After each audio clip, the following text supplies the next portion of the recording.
Welcome to our channel. Today we how to set up Respondent IO for user research payments step by step clearly. To set up Respondent IO for user research payments, begin by visiting the Respondent IO website. Create an account if you haven't done so already. Log into your Respondent IO account using your credentials. Once logged in, navigate to the dashboard. Look for the section labeled Payments or Wallet.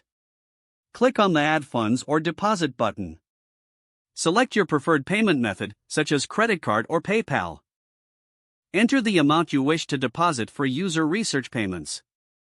Confirm the transaction and wait for the processing to complete. After the funds have been added, go back to the dashboard. Select Projects to create a new research project. Click on the New Project button. Fill in the necessary details about your user research, including title and description.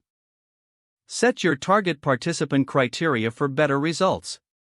Once your project details are completed, look for the Payments section. Decide on the incentive amount for participants. Enter the incentive amount clearly in the designated field. Review all project details for accuracy. When everything looks correct, hit the Launch Project button. Your project is now set up, and participants can be incentivized instantly.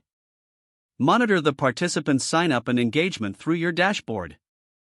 Make adjustments if necessary to attract more participants. After the research is completed, ensure to process the payments to participants promptly. Follow up with any participant questions regarding payments as needed. With these steps, you are ready to successfully manage user research payments on Respondent IO. If the page does not load, refresh the browser or try again in a private or incognito window. Make sure you are using the correct email address, then retype it carefully to avoid small typos. If your password is not accepted, use the reset option and create a new strong password you can remember. Check your spam folder for verification or security emails, then complete any requested confirmation steps. Don't forget to like this video and subscribe to our channel for more step-by-step tech guides.